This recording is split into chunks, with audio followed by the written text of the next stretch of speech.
ಎಲ್ಲರಿಗೂ ನಮಸ್ಕಾರ. 2025ರ ದಸರಾ ಹಬ್ಬಕ್ಕೆ ನಮ್ಮ ಮನೆ ಅಂದರೆ ನಾನು ಸೀತಾಲಕ್ಷ್ಮೀರಾವ್ ನಮ್ಮ ಮನೆಯಲ್ಲಿ ನಾನು ಕುಂಭಮೇಳವನ್ನು ತೋರಿಸಿದ್ದೇನೆ. ಪ್ರಯಾಗದಲ್ಲಿ ನಡೆದ ಮಹಾಕುಂಭಮೇಳವನ್ನು ಬೊಂಬೆಗಳ ಮೂಲಕ ತೋರಿಸೋ ಪ್ರಯತ್ನ ಪಟ್ಟಿದ್ದೇನೆ. ಬನ್ನಿ ಪ್ರಯಾಗಕ್ಕೆ ಹೋಗೋಣ, ಮಹಾಕುಂಭಮೇಳದಲ್ಲಿ ಭಾಗಿಯಾಗೋಣ. ಇಲ್ಲಿ ನೋಡಿ ತ್ರಿವೇಣಿ ಸಂಗಮ, ಈ ಕಡೆಯಿಂದ ಯಮುನಾ ನದಿ, ಇದು ಗಂಗಾ ನದಿ, ಜುಳು ಜುಳು ಹರ್ಕೊಂಡು ಬರ್ತಾ ಇದ್ದಾಳೆ ಗಂಗೆ. ಇದು ತ್ರಿವೇಣಿ ಸಂಗಮ. ಇದರಲ್ಲಿ ಪ್ರಧಾನಮಂತ್ರಿ ನರೇಂದ್ರ ಮೋದಿಯವರು, ಯೋಗಿ ಆದಿತ್ಯನಾಥ್ ಅವರು,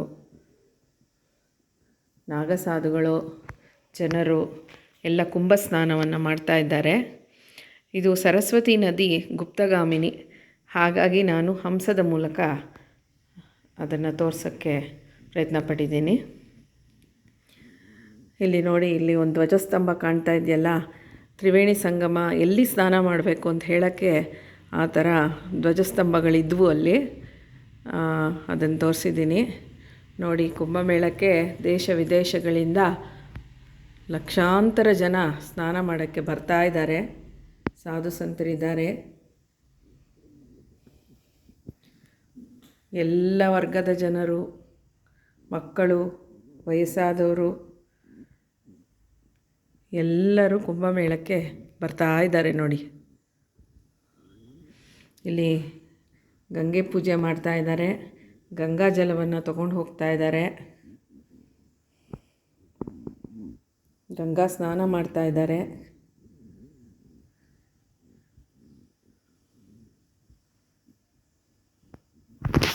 ಇಲ್ಲಿ ತ್ರಿವೇಣಿ ಸಂಗಮದಲ್ಲಿ ಲೇಟೆ ಹುಯೆ ಹನುಮಾನ್ ಅಂತ ಮಲಗಿರೋ ಅಂಥ ಒಂದು ಬಡೆ ಹನುಮಾನ್ ಮಂದಿರ ಇದೆ ನೋಡಿ, ಇಲ್ಲಿದೆ ನೋಡಿ.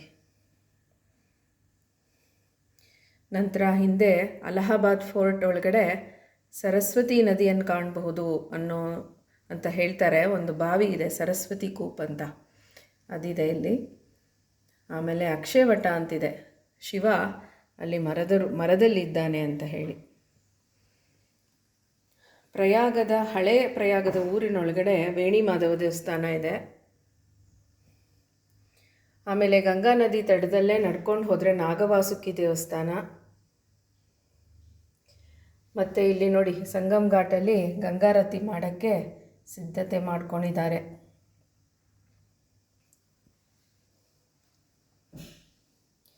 ಗಂಗಾ ನದಿಯಿಂದ ಈ ಥರ ಪಾದಚಾರಿ ಮಾರ್ಗಗಳು, ಬ್ರಿಡ್ಜ್ಗಳಿದ್ವು, ಅಲ್ಲಿಂದ ಅಖಾಡಗಳಿಗೆ ಹೋಗ್ಬೋದಿತ್ತು.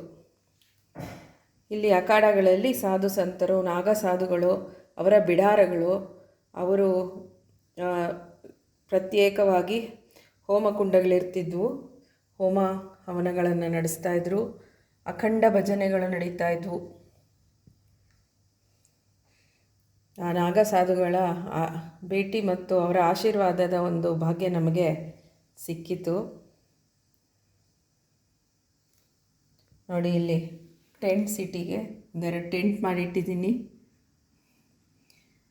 ಜನಗಳು ಉಳ್ಕೊಳ್ಳೋಕ್ಕೆ. ಆ ಥರ ಬಹಳಷ್ಟು ಟೆಂಟ್ ಸಿಟಿಗಳಿದ್ವು.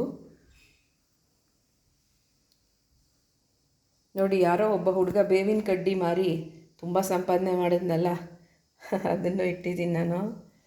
ಈ ಥರ ಒಂಥರ ಎಷ್ಟೋ ವಿಚಿತ್ರವಾದ ವಸ್ತುಗಳನ್ನು ಮಾರೋರು, ರುದ್ರಾಕ್ಷಿ ತಯಾರಿಸೋರು ಎಲ್ಲರೂ ಆ ಅಖಾಡಗಳಲ್ಲಿ ವ್ಯಾಪಾರಸ್ಥರು ಕೂತಿದ್ರು. ಮತ್ತು ನೋಡಿ, ಕುಂಭಮೇಳದಲ್ಲಿ ದೇವಾನುದೇವತೆಗಳು ಇರ್ತಾರೆ ಅನ್ನೋದೊಂದು ಪ್ರತೀತಿ ಅಲ್ಲ, ಅದಕ್ಕೆ ಇದನ್ನು ತೋರಿಸಿದ್ದೇನೆ. ಹೈಯರ್ ಸೋಲ್ಸ್ ಆ್ಯಂಡ್ ಗಾಡ್ಸ್ ಎಲ್ಲರೂ ಕುಂಭಮೇಳದಲ್ಲಿ ಬಂದ ಜನಗಳನ್ನು ಕಾಪಾಡ್ತಾರೆ ಅಂತ ಹೇಳಿ. ನಿಜಕ್ಕೂ ಅದರ ಅನುಭವ ಬಹಳಷ್ಟು ಜನರಿಗೆ ಆಗಿರುತ್ತೆ. ಎಷ್ಟೇ ಕಷ್ಟ ಬಂದರೂ, ಎಷ್ಟೇ ನಡಿಬೇಕಾದ್ರೂ ಎಲ್ಲರ ಮನಸ್ಸು ಪ್ರಶಾಂತವಾಗಿ ಒಂದು ಸ್ನಾನ ಘಟ್ಟಕ್ಕೆ, ತ್ರಿವೇಣಿ ಸಂಗಮಕ್ಕೆ ಹೋಗೋ ಒಂದೇ ಉದ್ದೇಶದಿಂದ ಎಲ್ಲರೂ ಬಂದಿದ್ದರು. ಹಾಗಾಗಿ ಎಷ್ಟೇ ಕಷ್ಟ ಇದ್ದರೂ ಕೂಡ ಜನರಿಗೆ ಆ ನೆಮ್ಮದಿ ದೊರಕಿಸಿಕೊಟ್ಟಿತ್ತು ಮಹಾಕುಂಭಮೇಳ.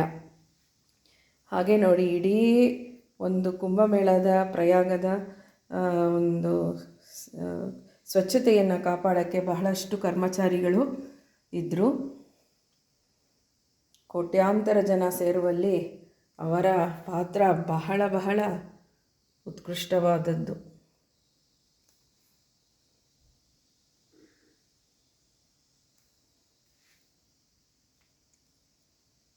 ಇದೆಲ್ಲ ಕೃಷ್ಣಾನಗರ್ ಕ್ಲೇ ಡಾಲ್ಸ್ ಅಂತ ಬೆಂಗಾಲಿಂದ ಬರುತ್ತೆ. ನನಗೆ ಈ ಸತಿ ನಾಗಸಾಧುಗಳು ಕೂಡ ದೊರಕಿದ್ದು ಒಂದು ಭಾಗ್ಯ ಅಂತಲೇ ಹೇಳಬೇಕು. ಪುಟ್ಟು ಪುಟ್ಟು ಬೊಂಬೆಗಳು ನೋಡಿ. ಇದು VIP ಚೇಂಜಿಂಗ್ ಗಾರ್ಡ್ಸ್. ಇಲ್ಲಿ ತನಕ ಬೋಟಲ್ಲಿ ಹೋಗ್ಬೋದಿತ್ತು, ಬೋಟಲ್ಲಿ ಹೋಗೋರಿಗೆ. ಹೆಲಿಪ್ಯಾಡ್. ಆಮೇಲೆ ನಾನು ನನ್ನ ಸ್ನೇಹಿತೆ ಸಂಧ್ಯಾ ಕೂಡ ಇದ್ದೀವಿ ನೋಡಿ. ಇಲ್ಲಿ ಸಾಧುಗಳಿಗೆ ನಮಸ್ಕಾರ ಮಾಡ್ತಾ ಇದ್ದೀವಿ. ಇದು ನಮ್ಮ ಅದೃಷ್ಟನೇ ಅಂತಲೇ ಹೇಳಬೇಕು. ಒಬ್ಬರು ಸಾಧುಗಳು ದಶಾಶ್ವಮೇಧ ಘಾಟಲ್ಲಿ ನಮಗೆ ಅವರ ಭೇಟಿಯ ಭಾಗ್ಯ ಸಿಕ್ತು. ಅವರು ನಮಗೆ ಕಲ್ಕಟ್ಟ ಬಳಿ ಇರೋ ಗಂಗಾಸಾಗರ್ದು ನೀರು ತೀರ್ಥವನ್ನು ಕೊಟ್ಟರು, ಪ್ರೋಕ್ಷಣೆ ಮಾಡಿದ್ರು, ಆಶೀರ್ವಾದವನ್ನು ಮಾಡಿದ್ರು.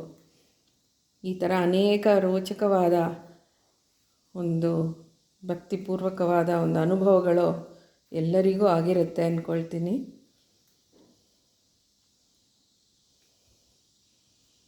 ಪ್ರಯಾಗಕ್ಕೆ ಆಗಮಿಸೋರಿಗೆ ಎಲ್ಲ ರೀತಿಯ ಸೌಲಭ್ಯ ಇತ್ತಲ್ವ. ಏರ್ಪೋರ್ಟ್, ರಸ್ತೆ, ಹೈವೇ, ಟ್ರೇನು. ಇದು ಹಿಂದೂಗಳ ಹಬ್ಬ. ದೇಶ ವಿದೇಶಗಳಿಂದ ಕೋಟ್ಯಾಂತರ ಜನರನ್ನು ಸೆಳೆದಿದ್ದು ಮಹಾಕುಂಭಮೇಳ. ಆ ಪವಿತ್ರ ತೀರ್ಥದಲ್ಲಿ ಸ್ನಾನ.